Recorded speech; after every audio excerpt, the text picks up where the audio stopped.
मसालों को हर समय फ्रेश गोल्डी मसाले। नमस्कार, मैं हूं मनोज मानस। हमारी खास पेशकश में आपका स्वागत है, जिसमें आज हम बात कर रहे हैं आरक्षण का हक या अवसर का हिसाब।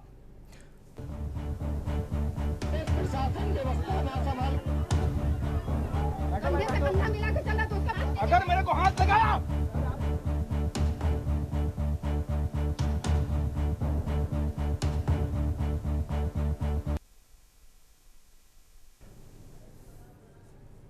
दिल्ली के जंतर मंतर से लखनऊ तक आरक्षण सुधार की आवाज। एक तरफ जातिगत भेदभाव और सदियों की कथित जो सामाजिक असमानता के खिलाफ सुरक्षा की मांग, तो दूसरी तरफ सामान्य वर्ग के युवाओं का सवाल, क्या अवसर का आधार सिर्फ जाति हो या आर्थिक पिछड़ापन भी देखा जाए।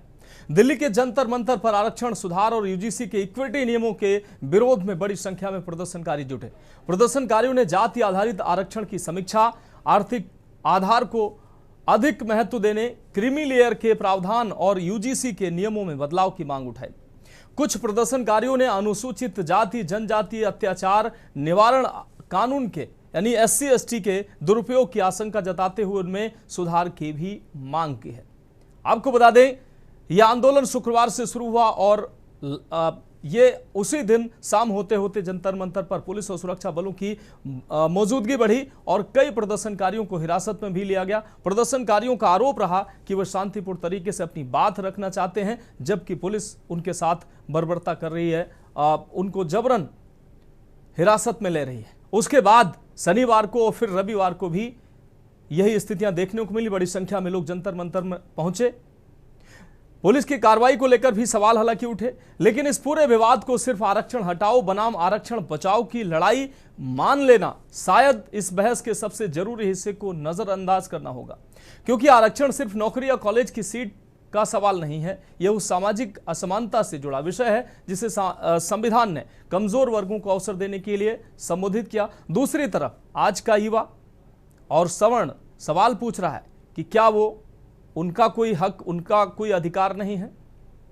उनके साथ अगर जातिगत भेदभाव होता है तो उसके लिए कोई नियम कानून नहीं है? ये तमाम सवाल हैं और इन्हीं सवालों को लेकर जो है सवर्ण वर्ग के लोग जो है वो जंतर मंतर पर आंदोलन के लिए उतरे। और उसी बीच उत्तर प्रदेश के उप मुख्यमंत्री ब्रजेश पाठक ने आरक्षण सुधार आंदोलन से जुड़े छात्र प्रतिनिधियों से मुलाकात की और उनकी मांगों को केंद्रीय नेतृत्व तक पहुंचाने का भरोसा दिया। उन्होंने कहा कि युवाओं की समस्याओं को गंभीरता से सुना गया है और संबंधित केंद्रीय मंत्री से मुलाकात कराने का प्रयास किया जाएगा। उधर राजनीतिक बयानबाजी भी तेज हो गई है। आरक्षण समर्थक नेताओं का तर्क है कि यह व्यवस्था संवैधानिक अधिकार है और सामाजिक असमानता खत्म होने तक इसकी जरूरत बनी रहेगी। केंद्रीय मंत्री रामदास अठावले ने भी आरक्षण को संवैधानिक अधिकार बताते हुए इसके बजाय जाति व्यवस्था खत्म करने पर जोर दिया, जबकि इसके अलावा चिराग पासवान ने भी कहा कि यह कोई खैरात नहीं है। उधर अखिलेश यादव ने भी कहा कि आरक्षण था, आरक्षण है और आरक्षण रहेगा। यानी सवाल सिर्फ यह नहीं है कि आरक्षण रहे या जाए, सवाल यह है कि आरक्षण का लाभ सबसे जरूरतमंद तक पहुंचे कैसे। क्या जाति के साथ साथ आर्थिक और सामाजिक पिछड़ेपन का भी वैज्ञानिक आकलन हो सकता है? क्या क्रीमी लेयर का दायरा और प्रभावी बनाया जा सकता है? क्या सामान्य वर्ग के आर्थिक रूप से कमजोर युवाओं के लिए अवसर और सहायता का दायरा बढ़ाया जा सकता है? और क्या ऐसा कोई रास्ता निकलेगा जिसमें ऐतिहासिक जो असमानता की बात कही जा रही है उसको सुरक्षित रखते हुए आज के युवा को मेरिट और अवसर को लेकर न्याय का भरोसा भी मिले? यह भी व्यवस्था बनेगी। आज इन्हीं सवालों का हम जवाब तलाशेंगे। हमारे साथ खास मेहमान जुड़ रहे हैं, लेकिन उससे पहले हम प्रतिक्रियाएं सुना देते हैं। डिप्टी सीएम उत्तर प्रदेश के डिप्टी सीएम ब्रजेश पाठक ने जब मुलाकात की आरक्षण और यूजीसी रेगुलेशन के खिलाफ जो मुखर तौर पर विरोध कर रहे थे छात्र थे और आंदोलनकारी थे, उनसे जब मुलाकात की उन्होंने क्या कुछ बातचीत हुई हम आपको सुनाते हैं। जो धरना प्रदर्शन हुआ उसमें आप सब एक हमें पत्र मिला है, उस पत्र को हमने अपने केंद्रीय नेतृत्व को दिया है और केंद्रीय नेतृत्व ने कहा है कि हमारे जो साथी हमारे युवा साथी जो जंतर मंतर पर धरने पर बैठे थे उनकी मांगों पर हम विचार करेंगे, गंभीरतापूर्वक विचार करेंगे और किसी भी स्थिति में अपने देश के युवाओं का, अपने देश के छात्रों का कोई नुकसान नहीं होने देंगे और सबको साथ लेकर के चलेंगे। अब इसी बात की सूचना देने के लिए हम आपके बीच में आएंगे और 2 दिन के बाद आप लोगों की इच्छा थी कि हम केंद्रीय नेतृत्व के समक्ष अपनी बात रखें, तो माननीय केंद्रीय मंत्री जी के साथ में 2 दिन के बाद इनकी बैठक होगी, उसमें हम इनको लेकर के जाएंगे और इनसे साथ में बात करेंगे। केंद्रीय मंत्री भी हैं, उन्होंने क्या कुछ कहा? उन्होंने साफ तौर पर कहा कि ये कोई खैरात नहीं है। सुनाते हैं वो उन्होंने क्या कहा। चिराग पासवान को सुनाते हैं आपको। देखिए, आरक्षण किसी के कहने से समाप्त होने वाली चीज नहीं है। आरक्षण किसी को मिल रही खैरात भी नहीं है। आरक्षण एक संवैधानिक अधिकार है और इसके पीछे की सोच ऐसे समाज से आने वाले लोगों को मुख्यधारा के साथ जोड़ने की रही है जिनके साथ किसी ना किसी कारणवश भेदभाव हुआ है। अनुसूचित जाति के लोग हों, अनुसूचित जनजाति के लोग हों, शेड्यूल कास्ट कौन सी कास्ट है? ये वो कास्ट हैं जो संविधान में शेड्यूल की गई हैं, जिनका आधार छुआछूत था। उनको आधार बनाया, उनको शेड्यूल किया गया और उन कास्ट को आपने आरक्षण देने का काम किया। इसी तरीके से शेड्यूल ट्राइब्स है, ये वो कास्ट हैं, ये वो ट्राइब्स हैं जिनको शेड्यूल किया गया है, जिनका रहन सहन, बोलचाल, वेशभूषा सब अलग है, अपने तरीके से है। रामदास अठावले ने भी अपनी प्रतिक्रिया दी। उन्होंने कहा कि यह संवैधानिक अधिकार है और इसके साथ ही उन्होंने कहा कि आरक्षण की मुखालफत करने वाले लोग जो हैं वो देशद्रोही हैं। बाबा साहब अम्बेडकर जी ने मतलब संविधान में आरक्षण लाने का प्रयत्न किया था और अभी ओबीसी को आरक्षण ओबीसी सिंह जी के टाइम पर मिला था। अब तो मुझे लगता है कि और उसके बाद मोदी सरकार ने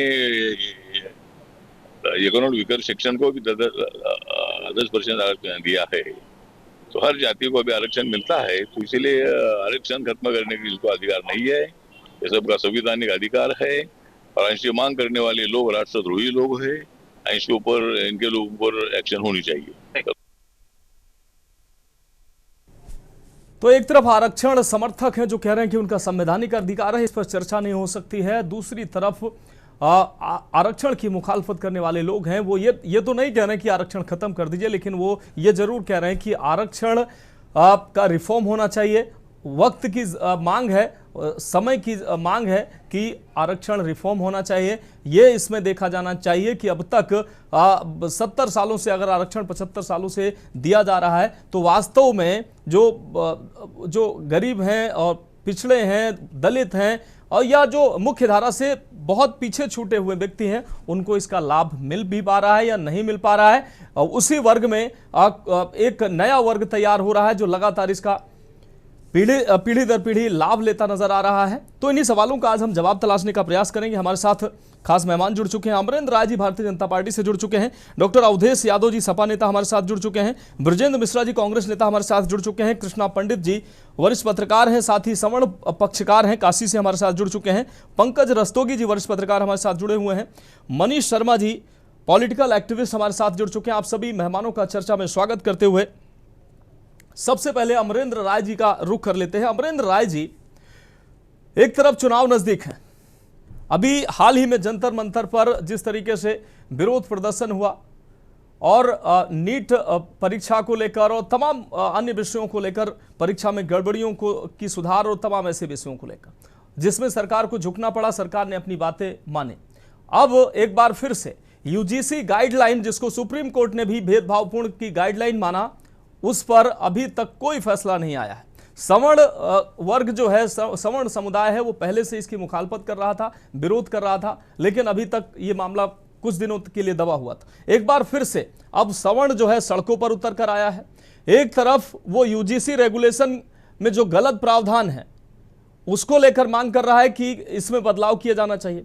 दूसरी तरफ आरक्षण रिफॉर्म, एससी एसटी एक्ट में जो दुरुपयोग हो रहा है एससी एसटी एक्ट का, उसको लेकर वो मुख्य तौर पर उसमें पिछले वर्ग के लोग भी गलत फंसाए जाते हैं और सवर्ण भी गलत फंसाए जाते हैं, और ऐसा सबको जानकारी भी है, ऐसा नहीं है, कई उदाहरण भी सामने आ चुके हैं। आरक्षण की जब बात आती है तो आरक्षण भी सवर्ण वर्ग कह रहा है कि इसमें रिफॉर्म की जरूरत है।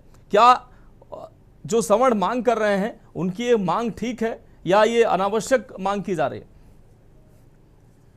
मनोज जी नमस्कार जी देखिए, ये विषय हमारी पार्टी ने इसको संज्ञान में लिया है। माननीय मंत्री ब्रजेश पाठक जी से छात्र मिले थे, उन्होंने आगे फॉरवर्ड करके केंद्रीय मंत्री से समय लिया है ना, तो इसमें पार्टी जो है जरूर उचित कदम उठाएगी। और मेरा जहाँ तक के मानना है जी कि जो आर्थिक से कमजोर है वो किसी भी जाति के है ना, वो किसी भी जाति के हैं, उस तरीके का अगर हो कुछ तो जो समाज भी है उसमें और सब जाति के लोग हैं, तो वो किसी के लिए विशेष ना हो, उसमें एक गरीब जिसको जरूरत हो, जरूरतमंद तक के वो चीज पहुंचे, मेरा ये मानना। और पार्टी से अपने देखा भी, माननीय मुख्यमंत्री जी से छात्र मिले हैं, उनके समाधान के लिए उन्होंने केंद्रीय मंत्री का जो है वहाँ बात की और वहाँ उनसे समय लिया है।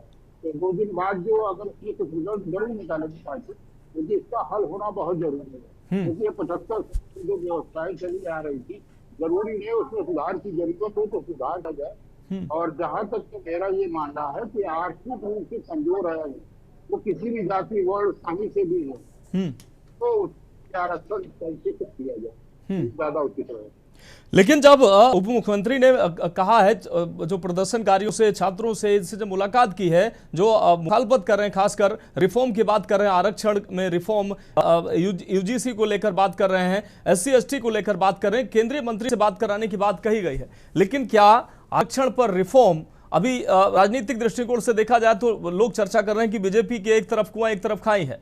अगर वो सवर्ण जो उसका कोर वोटर है उसकी बात मानता है तो पिछड़ा, दलित और तमाम ऐसा वोट बैंक है उसको वो छिटक सकता है। लेकिन ये राजनीति से अगर दूर हट के बात की जाए तो ये सामाजिक न्याय में एक वर्ग को मुख्य धारा में लाने की बात कर रहे हैं, तो क्या दूसरा वर्ग ऐसा तो नहीं है पीछे छूटता जा रहा है?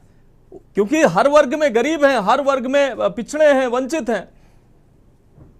मनोज जी, मैंने आपको तो बताया ना, ये मेरा मानना है। पार्टी तो 2 दिन बाद केंद्रीय मंत्री होगी और उसमें क्या होगा आगे तो हमारी पार्टी करने वाला है ना, कि कोई डिसीजन लेंगे तो इसमें जो है कोई दिक्कत हो जाएगी, है ना। वो उचित फोरम होगा उसमें जाके पार्टी उचित न्याय करेगी। मेरा ये मानना है कि जो है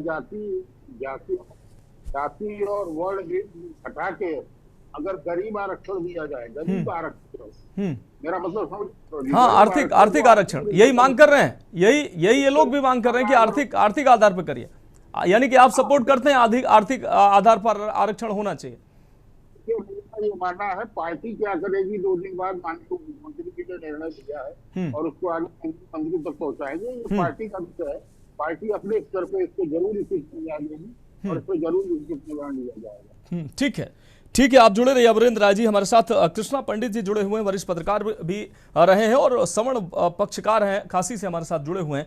कृष्णा पंडित जी, 70-75 सालों से आरक्षण दिया जा रहा है और दलित, ओबीसी और ओबीसी को 1990 के बाद आरक्षण मिलना शुरू हुआ, उससे पहले फिर दलित को आरक्षण मिल रहा था। बाबा साहब अम्बेडकर ने 10 साल के लिए इसको संविधान में रखा था, लेकिन उसके बाद सरकारें आती रहीं और सरकारों ने, अब उनका अपना राजनीतिक हित था या वास्तव में इसकी जरूरत थी, ये अनवरत बढ़ता चला गया और आज वो विस्फोटक स्थिति आ गई है। सवर्ण कह रहा है कि हम भी गरीब हैं, हमारे यहाँ भी कई तमाम लोग ऐसे हैं जिनके यहाँ एक वक्त की रोटी नसीब नहीं होती है, हम अपने बच्चों को पढ़ा नहीं पा रहे हैं और हमारे बच्चों से ज़्यादा फीस ली जाती है, नौकरियों में भी उनको आरक्षण नहीं मिलता है और तमाम जगह डिस्क्रिमिनेशन हमारे साथ भी है।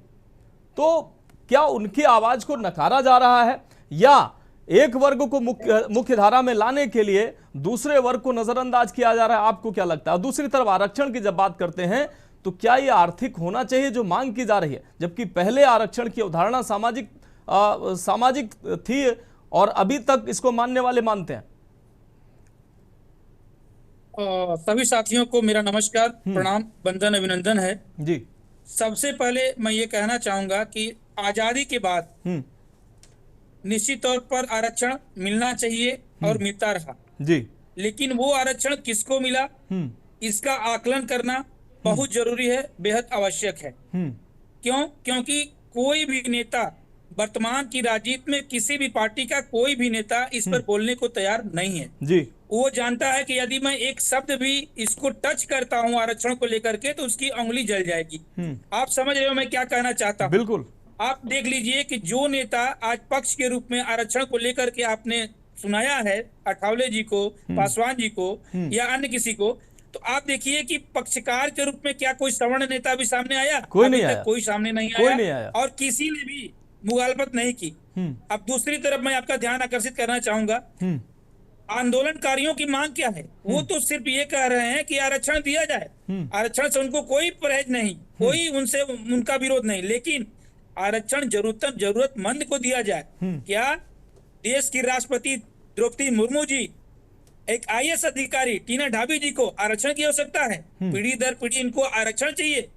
तो ये गलत है। इस पर संवाद बिल्कुल होना चाहिए। आप एक वर्ग को लेकर के जिस तरीके से तानाशाही रवैये के साथ चल रहे हैं, कहीं ना कहीं ये जग जाहिर हो चुका है।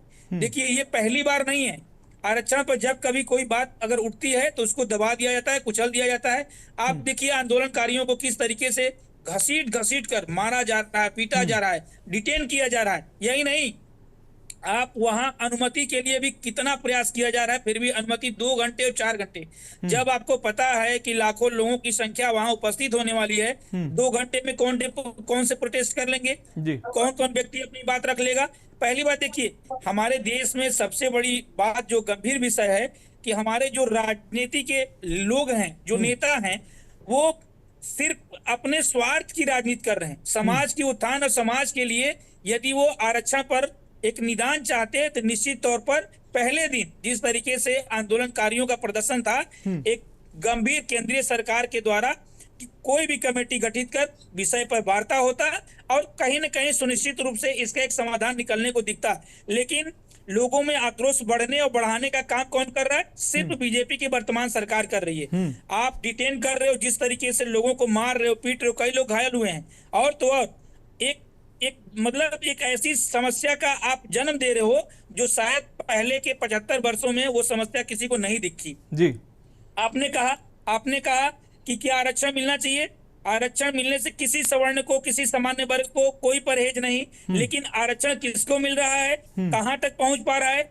देखिए आज भी धोबी पासी इनकी जो जमीनी हकीकत है, कभी जाकर देखिए कि क्या इनको आरक्षण का लाभ मिल पाया है? आरक्षण को लाभ, जैसे OBC का लाभ आपने ज्यादा लोग ले जाते हैं, और जो आरक्षण ST SC में आए उसका लाभ जो जाटव हैं वो लेकर जा रहे हैं, और बाकी जो 36 जातियां हैं वो जहां की तहां आज भी उनका कोई विकास नहीं हो पाया है। हमको इस पर गंभीर चर्चा करनी चाहिए। दूसरी बात, आर्थिक आधार पर यदि किया भी जा रहा है तो इसमें नुकसान किसका है? अब इसको भी सोचना चाहिए। आप कहते हैं कि सवर्ण या जो सामान्य वर्ग की संख्या बहुत कम है, जिसका आकलन करने के बाद आपने अगर ST SC या OBC के आरक्षण दिया जा रहा है तो निश्चित तौर पर आर्थिक आधार पर उनके लोग ज्यादा होंगे, तो कहीं ना कहीं उनको फायदा होगा। इस पर भी सोचना चाहिए। और अब तो देखिए चिंगारी जो है आग बन चुकी है, और ये सरकार के लिए मतलब आगे कुआं पीछे खाई हो चुका है, और इनके लिए निगलना मुश्किल हो चुका है। अब इनके लोग सामने खुलकर नहीं आएंगे तो बेपर्दा हो जाएंगे। और बेपर्दा होने के बाद 2027 में चुनाव है। बहुत बड़ा एक खेल, बहुत बड़ा एक वर्ग जो कोर वोटर के रूप में जिन्होंने स्थापित किया भाजपा को, वो अब जान चुका है। इसीलिए मैं कह रहा हूं कृष्णा पंडित जी, इसीलिए मैं कह रहा हूं कि एक तरफ कुआं एक तरफ खाई है, लेकिन सवाल ये नहीं है कुआं खाई है। ब्रजेंद्र मिश्रा जी के पास हम जाएंगे। ब्रजेंद्र मिश्रा जी, अभी कृष्णा पंडित जी हमारे साथ जुड़े हुए, उन्होंने कहा कि चाहे दलित हो चाहे OBC हो, हम UGC अगर रेगुलेशन की बात करते हैं तो उसमें डिस्क्रिमिनेशन सभी के साथ होता है, सवर्णों के साथ भी होता है, आप भी जानते हैं। तो क्यों असमानता, जब हम समानता का कानून ला रहे हैं उसी में जब असमानता लाएंगे तो फिर विरोध तो होगा ही। उसके बाद SC ST पर हम आ जाते हैं। SC ST आप जानते हैं तमाम सैकड़ों केस ऐसे सामने आए हैं जिसमें कैसे कैसे लोगों को फंसाकर उनकी जिंदगियां तबाह की गई हैं। अब आरक्षण पर आते हैं। आरक्षण में अब तमाम सांसद, विधायक, मंत्री, मुख्यमंत्री तक लोग बन गए हैं। क्या वो अपने समाज के लिए आरक्षण नहीं छोड़ सकते हैं? क्या उनको आरक्षण मिलना चाहिए?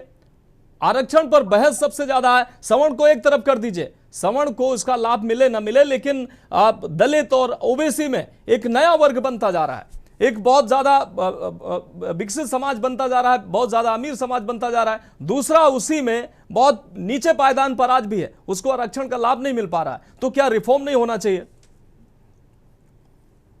देखिए मनोज जी, नमस्कार। नमस्कार। आपने अभी भाई कृष्णा पंडित जी को सुन रहा था जी। निश्चित तौर पर इस समाज को बांटने की एक साजिश रची जा रही है सरकार द्वारा। मेरा तो सीधा सवाल सरकार से जी। आज जिस तरीके से यूजीसी ला करके समाज को बांटने का काम किया जा रहा था, जो संविधान के तहत देश चल रहा था, आरक्षण की जो प्रक्रियाएं थी वो प्रक्रिया चल रही थी, आरक्षण का जो भी नियम था संविधान में उसके तहत देश चल रहा था जी। लेकिन जब भारतीय जनता पार्टी की सरकार आती है तब आरक्षण को लेकर के कुछ न कुछ उसमें जो है नुक्ताचीनी करते रहते हैं और इस समाज को बांटने की साजिश करते हैं। अगड़ा पिछड़ा, हिंदू मुसलमान और यूजीसी लाकर नहीं। ब्रजेंद्र जी, मेरा सवाल का जवाब दे दीजिए, रिफॉर्म होना चाहिए या नहीं होना चाहिए? बदलाव की जरूरत है या नहीं है? समय की मांग है या नहीं? सब जो संवैधानिक अधिकार आरक्षण में मिलना है वो भी मिलना चाहिए जी। जो संवैधानिक अधिकार है, जो संविधान के तहत उचित है उसको मिलना चाहिए। मैं इस बात का इनकार नहीं कर रहा हूँ, लेकिन किसी ऐसे भी जो सवर्ण जात के लोग हैं उनके साथ ऐसा कोई बर्ताव ना करे सरकार जिससे उनके अंदर जो आक्रोश है, क्योंकि ये समाज को बांटने का काम कर रहे हैं लोग जी। ये लोग समाज, ये जो समाज में आज चल रहा है, जो सरकार के खिलाफ जेनजी निकल रहा सड़कों पर, उसको लेकर के ये उसको भ्रमित करना चाहते हैं कि आंदोलन हो, भ्रमित हो लोग, अगले पिछड़े की लड़ाई हो, ये जो इनके खिलाफ है मुहिम वो बटे, ये इसकी कुछ न कुछ इनके लोग मिले हैं। आज उसके तहत मैं कहना चाहता हूं कि जो जितना संविधान जिसका अधिकार उसको मिलना चाहिए। ये देश संविधान से चलता है और संविधान के तहत होना चाहिए। ठीक है, ठीक है, निश्चित रूप से। लेकिन संविधान, तमाम संविधान में समानता की बात कही गई है, लेकिन जब असमानता सामने आती है तब मुखर तौर पर लोग विरोध करते हैं। और विरोध चाहे आरक्षण का हो, यूजीसी एक्ट का हो, यूजीसी अधिनियम का हो या SC/ST एक्ट का हो। एक फिलहाल छोटे से ब्रेक का वक्त है। हमारे साथ खास मेहमान लगातार जुड़े हुए। एक ब्रेक के बाद वापस लौटेंगे, फिर इस पर चर्चा करेंगे। अगर मेरे को हाथ लगाया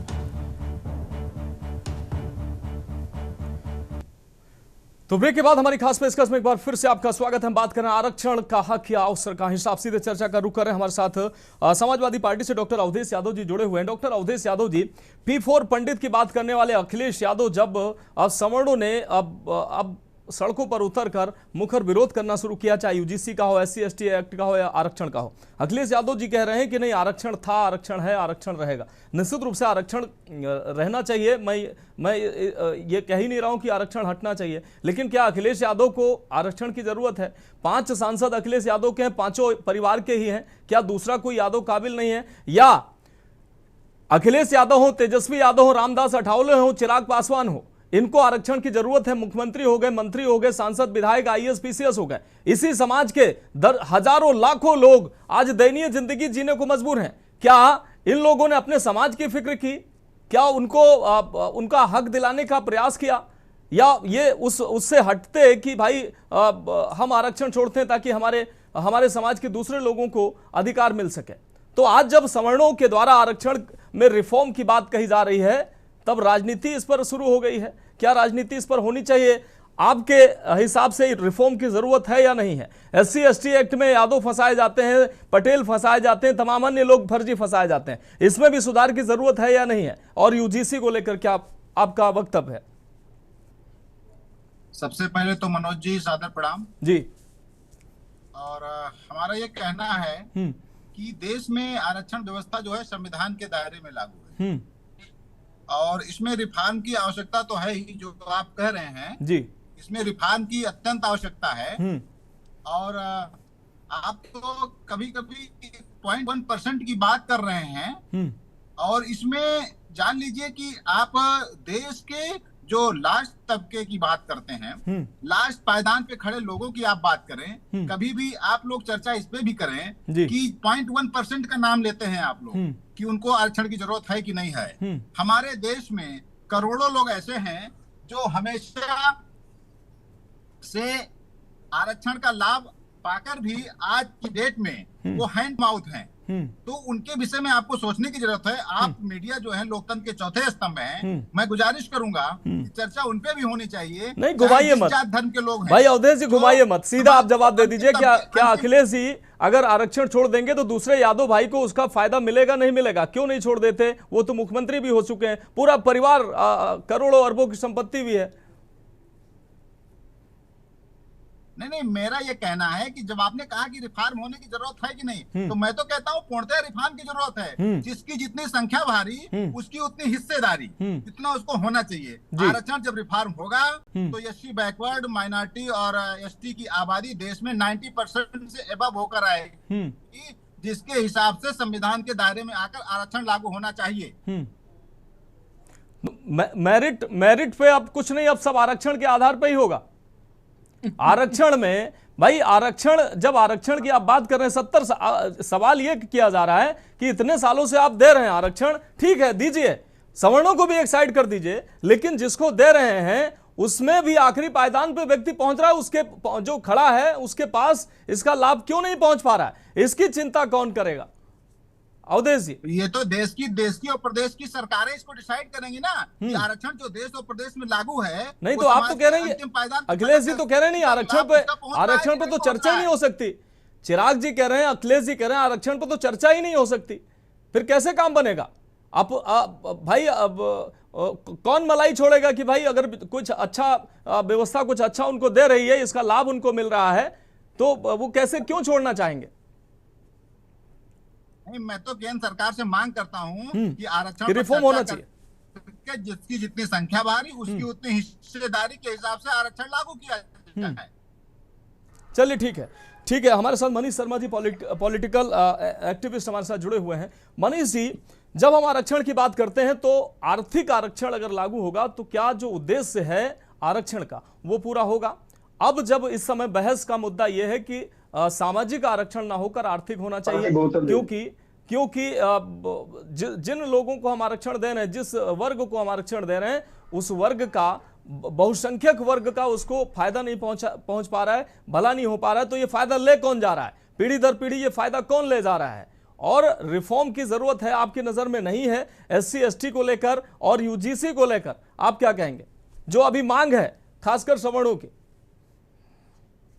जनजी आंदोलन हुआ, उसने दो बड़े सवाल खड़े किए। एक तो आप समझिए कि उसने कहा हिंदू मुस्लिम राजनीति नहीं चलेगी। एक तो उसने ये ताकतवर स्लोगन पहली बार इस तरह के जनजी आंदोलन में हुआ जी। दूसरा, सभी समाज के बच्चे जो है एक दलित नेता के नेतृत्व में खड़े हो गए।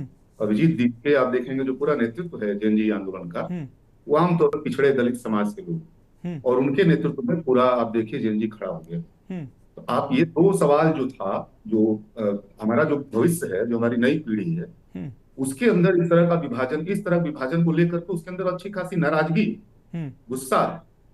वो कह रहा बहुत हो गया हिंदू मुस्लिम की राजनीति, वो बार बार उसमें आप देखेंगे आंदोलन के दौरान में। और आमतौर पर दलित नेता दलितों की राजनीति करता है। इस बार क्या हो रहा है कि वो अपर कास्ट के भी बच्चे हैं और दलित आदिवासी बच्चे हैं, उनका सबका नेतृत्व एक दलित नेता कर रहा है। ये अपने आप में बड़ा परिवर्तन है आमतौर पे, अगर आप इसको ध्यान से देखें। नहीं, उस आंदोलन चल रहा है, उस आंदोलन में तो ये जो आंदोलन चल रहा है, मैं अपनी बात पूरी कर दूं। ये जो आंदोलन चल रहा है, आप किस आधार पर समीक्षा करेंगे? आप जाति जनगणना तो होने नहीं दे रहे हैं, आप जाति जनगणना तो होने नहीं दे रहे। इस बार भी भाई अब किसको कोई बेस होगा ना? आप तो लंबे समय से जातिगत वास्तव में क्या स्थिति है, कहाँ पहुंचा है, कौन सी जाति कहाँ पहुंच गई है, किसने क्या लाभ ले लिया है, ये आप होने नहीं दे रहे हैं, सरकार ही नहीं होने दे रही है। इस बार भी जो जाति जनगणना होने जा रही है, उसको भी डिरेल कर दिया, खांचा नहीं बनाया।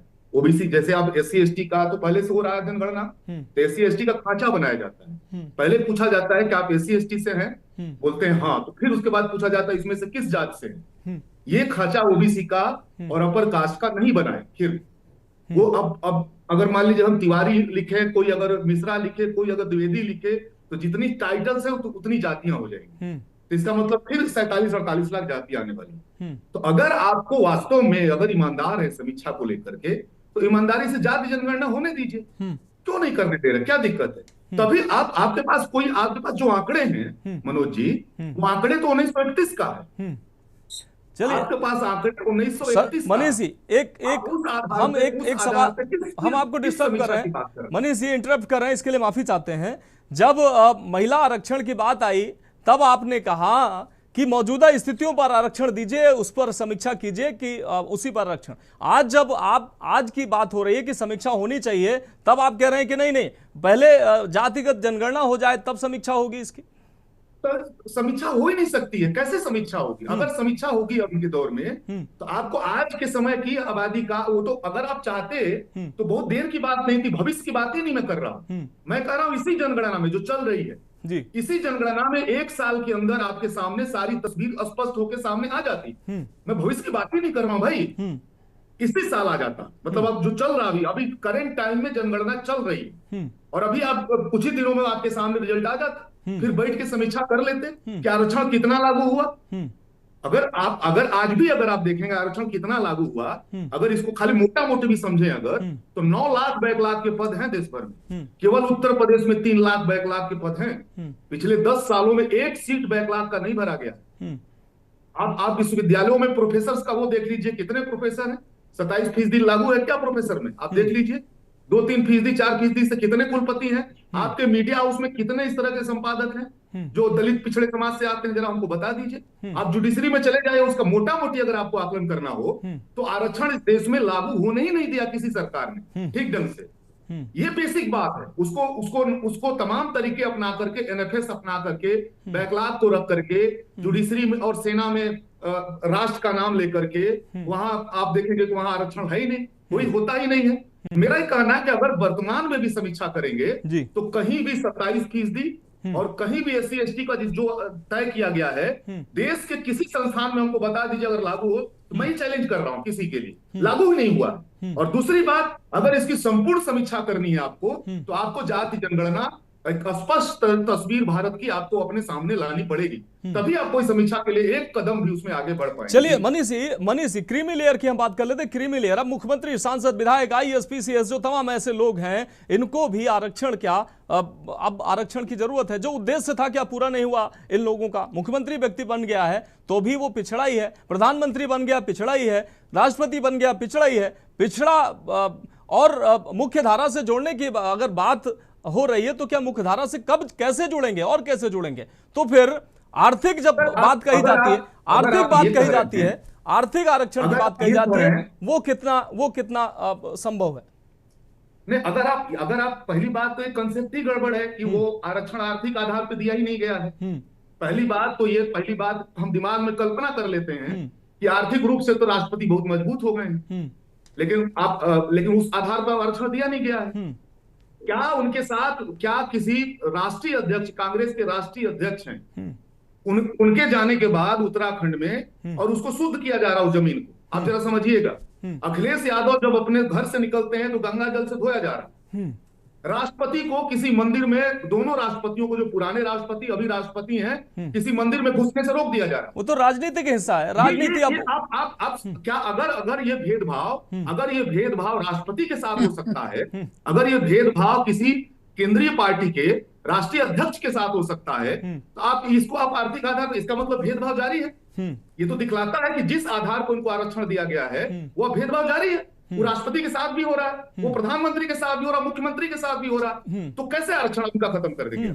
चलिए बेसिक बात एक और कि सामाजिक भेदभाव ही सेंटर पॉइंट है, आरक्षण का सेंटर पॉइंट, जो 2000 सालों से 3000 सालों से सामाजिक आधार पे उनको, सामाजिक और आर्थिक आधार पे उनको 2000 सालों से हजारों मील पीछे कर दिया गया है, उसको मुख्य धारा में लाने की। मनीष जी, आजाद भारत गुलाम भारत था, जब भारत गुलाम था तो व्यवस्थाएं अपने हाथ में नहीं थी, लेकिन जब भारत आजाद हुआ तब कम से कम जब संविधान के दायरे में देश चल रहा है, तब क्या जो वंचित पिछड़ा क्या किसी एक ही वर्ग, एक ही गिने चुने वर्गों में देखा जाएगा क्या? यही सबसे बड़ा सवाल है। क्या आज सवर्ण चिल्ला रहे हैं, आंदोलन कर रहे हैं, वो कह रहे हैं कि भाई हमारे यहाँ बहुत गरीबी, हम बच्चों को पढ़ा नहीं पा रहे हैं, तो एक वर्ग को मुख्यधारा में लाने के लिए दूसरे को हम पीछे छोड़ रहे हैं क्या? ये मेरा सवाल है।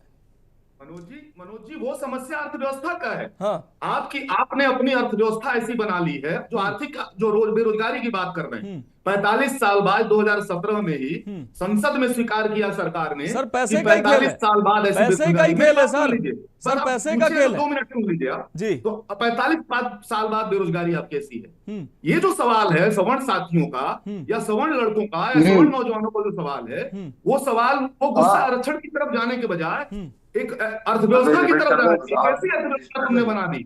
उसमें रोजगारी नहीं है, एम्प्लॉयमेंट ही नहीं है। सवाल तो उस पर घेरना था सरकार को। लेकिन अक्सर ये होता है कि जब भी बेरोजगारी फैलती है सवर्ण क्लास में, तो उसका सारा खामियाजा भुगतना पड़ता है आरक्षण वालों को, सामाजिक न्याय वालों को। ठीक है, सवाल वहां है कि सरकार कोई ऐसी अर्थव्यवस्था क्यों नहीं बना रही है जिसमें 100 में 90 लोगों को रोजगार मिल पाए। सवाल अर्थव्यवस्था ऐसी बनाई हुई है जिसमें 100 में 2 लोगों को रोजगार मिल रहा है। ठीक है मनोज जी, ये अर्थव्यवस्था का संकट है। रोजगार का सवाल सामाजिक न्याय से हल नहीं किया जा सकता है जी। रोजगार का सवाल अर्थव्यवस्था में ठीक है मनीष जी, आपकी बात आ गई। पंकज जी, एक सवर्ण चाहे जितना गरीब हो, रिक्शा चला रहा हो, अगर वो किसी विद्यालय में जाता है उसको फीस 5 लाख रुपए बताई जाती है, और वही अगर दलित या ओबीसी का बच्चा जाता है तो उसको 1 लाख या 0 रुपए फीस ली जा रही है, हॉस्टल फ्री मिल रहा है, तमाम व्यवस्थाएं, और बताया जा रहा है कि आर्थिक नहीं सामाजिक है। भाई अगर एक वर्ग ऐसा है जो अपने बच्चों को पढ़ा नहीं पा रहा है, ऐसे स्कूलों में भेज नहीं पा रहा है, तो ये आर्थिक नहीं तो क्या है? और दूसरी चीज, जब आरक्षण की हम बात कर रहे हैं, कोई ऐसी व्यवस्था, कोई भी व्यवस्था स्वयंभू नहीं होती है। अगर उसमें समय समय पर उसमें बदलाव, रिफॉर्म की जरूरत होती है तो क्यों नहीं होनी चाहिए? आज अगर जरूरत है, सवर्ण को एक साइड कर दीजिए, जिस वर्ग को हम आरक्षण दे रहे हैं उसी वर्ग में दूसरा नया वर्ग बन रहा है, और कहने वाले कह रहे हैं नहीं ये तो सामाजिक बात है। अरे सामाजिक बात है तो उसी वर्ग के बाकी लोगों को सामाजिक हक नहीं है क्या आरक्षण की? SC ST फर्जी जो है उसमें फंसाए जाते हैं, सवर्ण फंसाए जाते हैं, ओबीसी के लोग फंसाए जाते हैं। UGC रेगुलेशन को सुप्रीम कोर्ट ने कहा कि यह भेदभावपूर्ण है, तो अगर मुखर तौर पर सवर्ण अगर आवाज उठा रहा है तो क्या दोष कर रहा है इसमें? देखिए, पहले मनोज जी एक बात तो तय कर लीजिए, 1947 में हमारे देश का जब आजादी हुई तब वो धर्म के आधार पर बंटवारा हुआ और पाकिस्तान बना, और 1950 जब संविधान लागू हुआ तब तो उसके बाद आरक्षण की व्यवस्था 20 साल के लिए लागू की गई थी। लेकिन उस वर्ग को जिसके लिए चाहे ओबीसी हो, चाहे SC हो या ST हो, जिसको ये आरक्षण का लाभ दिया गया, इसीलिए उसको बढ़ाने का काम किया गया, क्योंकि उसको उस हिसाब से आरक्षण मिल नहीं पाया। जो उसका फायदा निश्चित रूप से जो उस वर्ग के क्रीमी लेयर के लोग हैं उन्होंने भरपूर उठाया, और उस वर्ग के जो लोग हैं ये आरक्षण लागू रहना चाहिए, क्योंकि उस वर्ग के लोगों को, जो भी आप कह रहे थे कि सामाजिक रूप से जो लोग एकदम विपन्न है, उनको उसका लाभ मिल नहीं पाया, और इसीलिए देखिए ये आरक्षण लागू रहना चाहिए इस तरह के लोगों के ऊपर, जो चाहे ओबीसी हो, चाहे SC हो, ST हो। और जो सरकार ने 10% आरक्षण EWS के लोगों को दिया, आर्थिक रूप से कमजोर वर्ग के लोगों को, इसमें भी इसको भी बढ़ाया जाना चाहिए। लेकिन जिस तरह से चाहे ओबीसी और SC को आरक्षण मिल रहा है, उसको उसकी गहनता से समीक्षा की जानी चाहिए, क्योंकि उसमें जो क्रीमी लेयर के लोग हैं वो उसकी मलाई चट कर जा रहे हैं, और वहां जो लोग वास्तविक रूप से उसके लिए एलिजिबल है उनको उसका फायदा नहीं मिल रहा है। और इसीलिए देखिए उनको उसका खामियाजा मिल रहा है कि देखिए IAS PCS नेता और तमाम इस तरह के लोग हैं, जो लोग मतलब क्रीमी लेयर में आते हैं, जो तमाम IAS PCS और तमाम धनाढ़ वर्ग के बिजनेसमैन भी उस श्रेणी में आते हैं, वो उनके बच्चे और उनके लोग पूरा लाभ ले रहे हैं। तो इस तरह की चीजें नहीं होनी चाहिए, इसकी एक गहन समीक्षा होनी चाहिए। संसद का विशेष सत्र बुलाकर इसके ऊपर गहनता से विचार विमर्श होना चाहिए, तभी जाके इसके ऊपर कायदे से क्रियान्वयन हो सकेगा। क्योंकि अभी भी देखिए आज 70 साल 80 साल हो गए देश की आजादी के, लेकिन अभी भी जो समाज का वो निम्न वर्ग है, चाहे ओबीसी समुदाय हो चाहे SC ST समुदाय हो, उसको अभी पूरी तरह से उसका लाभ मिल नहीं पाया। अभी ऐसे बहुत से लोग हैं जो वंचित हैं, तो इसका उनको लाभ मिलना चाहिए, उसकी गहन समीक्षा की। जिम्मेदार किसको मानते हैं पंकज जी? इसके लिए जिम्मेदार किसको मानते हैं? जिसको जिम्मेदार किसको? हमारी पहले बात सुन लीजिए, हमारी पहले बात सुनिए 20 सेकंड। अब ये जो UGC बिल लाया गया है, ये यूजीसी बिल जिस तरह से लाया गया, इसमें 18 लोग सवर्ण समुदाय के थे इस कमेटी में और 10 लोग अन्य समुदाय के थे। और उसके बाद से जिस तरह से इस बिल में भेदभाव किया गया और संसद से इसको पास करा दिया गया और उसके बाद सुप्रीम कोर्ट में जब ये गया मामला तो सुप्रीम कोर्ट ने इसको भेदभाव माना और वास्तव में भेदभाव है। अगर आप समानता के अधिकार की बात करते हैं मनोज जी, तो ये समझिए समानता के अधिकार की बात करते हैं तो इसमें जो दो चीजों का संशोधन कर दीजिए, सब चल जाएगा। सवाल इस बात का है कि अगर ओबीसी और एससी का छात्र अगर कोई कंप्लेंट करता है और उसकी सवर्ण के खिलाफ और उसकी कंप्लेंट झूठी निकलती है तो उसके खिलाफ कोई कार्रवाई नहीं होगी। और वही अगर सवर्ण का छात्र अगर कोई कार्रवाई कंप्लेंट करता है उसकी बातें झूठी निकलती है तो उसके खिलाफ कार्रवाई होगी। और दूसरी बात उसमें संशोधन किया जाए। और दूसरी बात जो कमेटी बनाई गई है उस कमेटी में सवर्ण के लोगों को उससे दूर रखा गया है, ओबीसी और एससी के ही लोगों को रखा गया है। तो ये सभी असमानता होनी चाहिए, उसमें सवर्ण हो या ओबीसी हो या एससी हो, सभी लोगों को, सभी वर्ग के लोगों को प्रतिनिधित्व दीजिए, तभी ये मुद्दा हल हो सकेगा। और ये इस तरह की चीजें सरकार को करना पड़ेगा। मेरे एक सवाल का समानता का जो अधिकार सरकार का नारा है, समानता का अधिकार, सबका साथ सबका विकास, तो ये तभी लागू रहेगा और ये झमेला ही खत्म हो जाएगा। इस चीज का अगर संशोधन कर दिया जाए तो मेरा मानना है ये समाप्त हो जाएगा। और निश्चित रूप से जो आंदोलन जो लोग पंकज जी सवर्ण कह रहा है कि अब 3,000 साल पहले क्या हुआ क्या नहीं हुआ, कथित तौर पर हुआ भी या नहीं हुआ, उसका खामियाजा आज कानून से देश चल रहा है, संविधान से देश चल रहा है। तो ये कहकर कि 3,000 साल पहले हमारे साथ अन्याय हुआ, आज दूसरे वर्ग के साथ अन्याय किया जाएगा या अगले 3,000 साल तक इनका भी ऐसे शोषण होगा तब जाकर बराबरी होगी?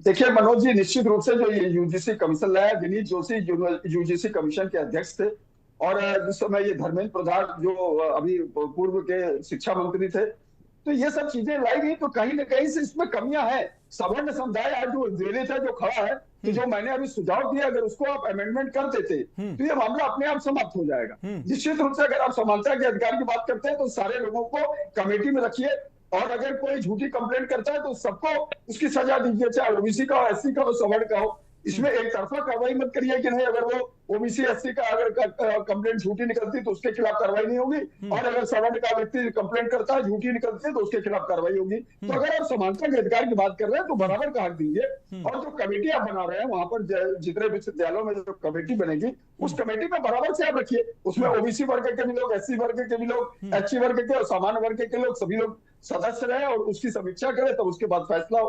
तो ये सब इस तरह की चीजें करेंगे तो ये मैटर खुद ही समाप्त हो जाएगा। क्योंकि इस तरह में देखिए सुप्रीम कोर्ट ने जो कहा बिल्कुल सही कहा कि इसमें भेदभाव है, तो ये इस तरह का भेदभाव निश्चित रूप से सवर्ण समुदाय को उद्वेलित करता है। 40% वोट सवर्ण समुदाय का जो Bharatiya Janata party core voter है, भारतीय जनता पार्टी का कोर वोटर सवर्ण समुदाय वो कहीं ट्रस्ट से मत नहीं होता। वो ज्यादातर अगर आप देखिए पार्टी सत्ता में रहे या न रहे, वो सवर्ण समुदाय जो है भारतीय जनता पार्टी को वोट करता है। तो भारतीय जनता पार्टी को इस बात को समझना पड़ेगा, अगर इस तरह की चीजें नहीं करेंगे तो निश्चित रूप से उनको खामियाजा भुगतना पड़ सकता है। जिस तरह से अभी आंदोलन तो ये आंदोलन भी ठीक है पंकज जी, इसमें कर्णी सेना ने देखिए कई बार आंदोलन किए और ये सब अगर इस तरह का रहा तो पूरे देश में इस तरह के आंदोलन शुरू हो जाएंगे। तो सरकार को चाहिए कि इसमें स्वस्थ मानसिकता से, ठीक है अमरेंद्र जी का रूप लेते हैं, इसकी समीक्षा करते हुए इसमें चीजों को करें। ये निश्चित रूप से मामला निपटेगा, कोई बहुत बड़ा मुद्दा नहीं है। लेकिन अगर आप स्वस्थ मानसिकता से करेंगे, सब समानता का अधिकार आप चाहते हैं, सबको सब चीज का बराबर का हक देना चाहते हैं, तो निश्चित रूप से इसका हल निकल जाएगा। ठीक है पंकज जी, आपकी बात आ गई। अमरेंद्र जी, सवर्ण पूछ रहा है कि अभी जंतर मंतर पर हफ्तों जो है मेरे ख्याल से 20-25 दिन सीजेपी का आंदोलन चला, किसानों ने आंदोलन किया, मजदूरों ने आंदोलन किया, छात्रों, युवाओं, पहलवानों ने आंदोलन किया, लेकिन क्या सवर्णों को आंदोलन का अधिकार नहीं है? एक दिन की परमिशन नहीं मिली, एयरपोर्ट पर जाकर दीपिके को जाकर परमिशन दे दी जाती है और सवर्ण जब उन परमिशन मांगते हैं तो उनको पहली बात परमिशन नहीं दी जाती है। सवर्ण की ये पीड़ा है। दूसरी बात, जब वो शांतिपूर्ण आंदोलन कर रहे थे उनके ऊपर आप लाठियां चलवा रहे हैं और आप सवर्ण कह रहा है कि हमको अपने लिए कुछ मत दीजिए, सब कुछ बराबर कर दीजिए। भाई अगर बराबरी का वो कह रहा है तो कौन सा भेदभाव वो कर रहा है? भाई वो क्या 3000 साल जो कथित तौर पर चीजें जो हुई हैं, नहीं हुई हैं या कहानियां गढ़ी गई हैं, वो कह रहा है तो उन कहानियों के आधार पर अब संविधान से देश चल रहा है, कानून से देश चल रहा है, तो क्या वो आज उनके बच्चों के साथ ऐसा होगा? अगर हुआ भी है तो वही भेदभाव आज कानून से जब देश चल रहा है, संविधान से तब भी होगा। कहां है समानता फिर? ये सवर्ण पूछ रहा है। मनोज जी, जैसे कि मैंने आपको बोला पहले ही कि अभी हमारे मुख्यमंत्री जी मिले हैं छात्रों से और उन्होंने केंद्रीय मंत्री का टाइम लिया है और कुछ नया करने का हमारी पार्टी की विचारधारा है। आपने देश में देखा होगा, बहुत सारे चेंजेस आपको दिखे होंगे, क्या नोटबंदी। अरे साहब, ओबीसी सवर्ण चिल्लाता रहा, आपने SC ST को मजबूत कर दिया। अभी भी सैकड़ों लोग, हजारों लाखों लोग फंसाए जाते हैं। क्या आपको नहीं पता है? आपने उसको और मजबूत किया। मनोज जी, विषय पे ही हम लोग बात करें तो पीछे जाने के मतलब हमारी सरकार ने बहुत सारा चेंज किया देश में, ठीक है ना। ये हिम्मत, पहले लोगों की हिम्मत नहीं होती थी, तो ये चेंज किया है। हमारे केंद्रीय मंत्री जी से समय मांगा गया है, वो मिलेंगे तो जरूर उचित जो है कार्रवाई होगी। जहाँ तक के मैं आपको बता दूं, मैं भी पार्टी से जुड़ा हुआ हूँ विगत 25 साल से, तो मैं आपको बता दूं वो ये सत्य बात है कि सवर्णों की पार्टी रही है भाजपा एक समय पे। आप गांव गुरवा जी, आप आज जो है ये पार्टी गांव गुरवा में भी पहुंच चुकी है। इसलिए उचित न्याय होना चाहिए, सामाजिक न्याय एक उचित आधार पे, वो भी जाति और ये सब चीजें नहीं देखती है। जो आर्थिक रूप से कमजोर है, चाहे वो किसी भी जाति और वहां से हो, उसको मिलना चाहिए। ये सबका व्यक्तिगत अधिकार है, इस टाइप का कुछ कानून बनना चाहिए, इसको मानना चाहिए सबको। सबका सब अच्छा हो, इससे ज्यादा बेहतर कुछ नहीं हो सकता। अमरेंद्र जी, सवर्ण कह रहा है कि EWS का जो झुंझुना उसको दिया गया है, वो कहां इस्तेमाल कर पाता है? वो क्या हॉस्टल उसको मिल पाते हैं? फीस में उसको EWS से छूट मिल पाती है क्या उसको नौकरी में? ठीक है, EWS आपने दिया है, बहुत लोग लाभ उसका ले रहे हैं, लेकिन ये इकोनॉमिकल सिर्फ सवर्णों का ठप्पा लगा के नहीं दिया गया। लाभ भले ही वो ले रहे हो, लेकिन इससे कहां इस्तेमाल किया जा सकता है? कहां इस्तेमाल हो पा रहा है उनका? कह रहे हैं झुंझुना दे दिया हमको। अब इसको भी हटा लीजिए, सब बराबर कर दीजिए। इक्वल, जो गरीब है उसको आप आरक्षण दे दीजिए, जो वास्तव में पिछड़ा है, डिस्क्रिमिनेशन जिसके साथ हो रही है, उसको आप आरक्षण दीजिए, उसको आप, और दोषी है उस पर SC ST लगाइए। मनोज जी, मैंने आपको बताया तो कि देखिए ये जो कमियां हैं और जो उनकी मांग है ना, उसको सरकार को एक समान अधिकार, एक नया कानून, ठीक है ना, जो 75 साल से कोई चीजें चली आ रही हो, तो आप भी मानते हैं कि वो चेंज होना चाहिए, चाहे वो किसी टाइप का भी वो हो। जैसे आपने देखा कि वो वंदे मातरम पे इतना देश में बवाल मचा हुआ है, संसद से कानून बन गया, उसके बाद लोग देश में राजनीति कर रहे हैं, एक 2 लाइन पढ़ा जाएगा। तो वो क्या समय था, उस समय की बात करते हैं आप। आज क्या समय है, आज का युवा क्या कहता है, यही पूछ रहा है युवा, चेंज होना पहले चाहिए। क्या हुआ? हाँ, तो यही पूछ रहा है, तो बताइए ये क्यों उदाहरण दिया जा रहा है कि जवाहरलाल नेहरू जब थे उन्होंने ये वंदे मातरम पे ये जो मुस्लिम लीग की नहीं, जवाहरलाल नेहरू पे नहीं जाएंगे। जवाहरलाल नेहरू ने तो आरक्षण के लिए भी मना किया था, उस पर जाएंगे तो विवाद हो जाएगा। जवाहरलाल नेहरू तो आरक्षण के भी मुखर विरोधी थे। हाँ, तो ये आप जानिए कि ये जो विषय आज जिसको डिबेट हो रही है आपकी, उसका विषय यही है कि समान अधिकार सबको मिले, कोई जाति वर्ण कहीं कुछ ना देखा जाए, और जो गरीब है, क्या वो स्वर्ण है चाहे जो भी है, किसी भी जाति और हाँ, यही मांग है कि व्यवस्था में जो नहीं है, मुख्य धारा में जो नहीं है, किसी भी जाति किसी धर्म का हो, उसको मुख्य धारा में लाने के सभी प्रयास होना चाहिए। आरक्षण होना चाहिए, आर्थिक आरक्षण होना चाहिए, किसी भी तरीके से। कृष्णा पंडित जी, एक बार फिर से हम आपके पास आएंगे। कृष्णा पंडित जी, अगर अब 3000-2000 साल पुराने उदाहरण देकर आज जो है कानून और संविधान से जब देश चल रहा है, उस समय नहीं चल रहा था, आज की परिप्रेक्ष्य में आप एक वर्ग को हम आगे बढ़ाने के लिए उदाहरण ये देते हैं 3000 साल से इनका शोषण हो रहा था, इसलिए आज जो है इनको पूरा जो है लाभ दिया जाएगा क्योंकि 3000 पहले ऐसा हुआ है। ये कहां का न्याय है? सवर्ण पूछ रहा है ये, और वो कह रहा है कि आर्थिक रूप से करिए, और अगर सामाजिक रूप से करना भी है तो ऐसे लोगों को तो बाहर करिए जो मुख्यमंत्री बन गए, सांसद, विधायक, IAS PCS बन गए, उनको तो बाहर करिए, दीजिए आप जो जरूरतमंद है। सबसे पहले हमको यह जानना होगा कि 3000 पहले क्या हुआ या नहीं हुआ, इस पर आज बात करने का कोई मतलब नहीं है। दूसरी बात देखिए, जिस तरीके से राय साहब ने बीजेपी का पक्ष रखा है, लेकिन बीजेपी की जो अगुआ हैं उनका पक्ष क्या है, टोटल विपरीत है। अब देखिए यूजीसी किसने मांगा था? क्या सवर्णों ने मांगा था? सामान्य वर्ग ने मांगा था? ओबीसी ने मांगा था? ST ST ने मांगा था? किसी ने यूजीसी नहीं मांगा था, आप खुद लेकर आए। दूसरी बात, ST ST में आज देख लीजिए कि जिस तरीके से क्या सामान्य वर्गीय सवर्ण ही परेशान है, OBC के कई सारे लोग परेशान हैं। और सुप्रीम कोर्ट, हाई कोर्ट कई बार संज्ञान ले चुका है कि गलत तरीके से मुकदमा कायम कर एक एक महिला, एक एक व्यक्ति ने 35-35 मुकदमे दर्ज कर पैसे की वसूली की जा रही है जी। और तो ये मामला छोटा नहीं रहा, दुरुपयोग हो रहा है कानून का। अभी एक साहब बोल रहे थे कि निश्चित तौर पर जो है, देखिए सामान्य वर्ग जो है कहीं न कहीं संवैधानिक अछूत महसूस कर रहा है। सबका साथ सबका विकास, कहाँ सबका साथ सबका विकास की बात करते हैं आप? सिर्फ कानून कागज पे दिखे यह मतलब नहीं है, जमीनी स्तर पर उसका क्या प्रयोग हो रहा है। क्या आप देखिए मांग क्या हो रही है। मांग तो सिर्फ इतना है कि सभी को, जो कमजोर है, जो असहाय है, जो लाचार है, किसी भी जाति से हो, किसी भी धर्म से हो, उनके लिए उनकी शिक्षा व्यवस्था में सुधार हो, उनके आर्थिक स्थिति में सुधार हो। इसके लिए आपको निश्चित तौर पर, जब कई बार संविधान में संशोधन किया गया, बेहिचक लोग किया, अपने सुविधा अनुसार किए। नेताओं ने स्वार्थ सिद्धि के लिए कई ऐसे संशोधन किए हैं जिसको हम लोग अगर डिस्कस कर लेंगे तो घंटों लग जाएंगे। लेकिन क्या आम जन के लिए, आम जन को राहत देने के लिए आप अगर आप जिसकी जितनी साझेदारी उसकी उतनी भागीदारी पे बात करेंगे, आप बताइए टैक्सेस को ले लीजिए, फीस को ले लीजिए। एक सामान्य वर्ग के बच्चा उसी कॉलेज में आता है, वही टीचर पढ़ाता है और वही सब्जेक्ट पढ़ाया जाता है, लेकिन उसकी फीस की तुलना कर लीजिए, उसके पिताजी कैसे देते हैं। ये बहुत गंभीर विषय है। तो निश्चित तौर पर संविधान में संशोधन जरूर करना चाहिए, ये संवाद के तहत होना चाहिए और जरूरतमंद तक चीज पहुंचे, ये हमारी और आपकी जिम्मेदारी है जी। हम कब तक मुंह मोड़ेंगे? वोट की राजनीति के लिए, अपनी निजी स्वार्थ के लिए लोगों ने देश में जो आज ये हो रहा है, ये बहुत पहले होना चाहिए था। और लोग ये सोच रहे हैं, जिस तरीके से ब्रजेश पाठक ने बात करने के लिए नहीं बुलाया है, ये पूरी तरीके से आंदोलन को कुचलने कुचक्र था।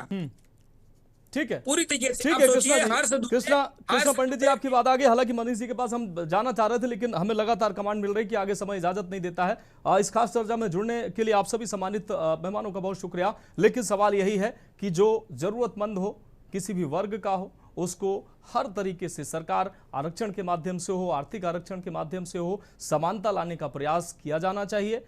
डिस्क्रिमिनेशन अगर किसी के साथ हो रहा है तो निश्चित रूप से उसको मुख्य धारा में लाया जाना चाहिए, उसको पूरा आरक्षण का लाभ भी मिले। लेकिन आज नहीं मिल रहा है, इसलिए रिफॉर्म की मांग उठ रही है कि आज भी वंचित जो वर्ग है बड़ी संख्या में, उसको इसका लाभ नहीं मिल पा रहा है। और अगर नहीं मिल पा रहा है तो कुछ खामियां हैं, उसको रिफॉर्म की जरूरत है। और तमाम ऐसे लोग जो आज, जिनको वास्तव में आरक्षण की जरूरत नहीं है, वो समाज में काफी आगे बढ़ चुके हैं, उनको आरक्षण न देकर उन्हीं के समाज के ऐसे लोगों को आरक्षण मिलना चाहिए जो उसके वास्तव में हकदार हैं। साथ ही SC ST एक्ट में भी सुधार की जरूरत है। इसमें फर्जी अगर कोई शिकायत करता है तो उसके खिलाफ भी कोई कानूनी प्रावधान लाया जाना चाहिए। और UGC का रेगुलेशन जो एक तरफा है और जो भेदभावपूर्ण है, इसको भी ठीक किया जाना चाहिए। यही सवर्णों की मांग है। और जब तक ये मांग नहीं होगी, सवर्ण तो कह रहे हैं कि हम आंदोलनरत रहेंगे, और उनकी मांग जायज है तो निश्चित रूप से वो सुनी जानी चाहिए। किसी को भी आंदोलन की आवश्यकता ना पड़े, सरकार को, व्यवस्था को, पक्ष और विपक्ष को ऐसी व्यवस्था बनाने का प्रयास करना चाहिए। इसी उम्मीद के साथ इस खास चर्चा में इतना ही। मुझे दीजिए इजाजत और आप देखते रहिए के न्यूज इंडिया।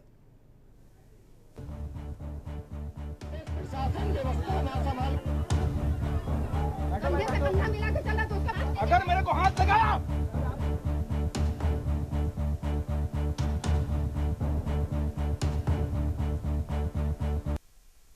गोल्डी मसाले लाए हैं फ्रेश लॉक टेक्नोलॉजी, जो रखे मसालों को हर समय फ्रेश। गोल्डी मसाले।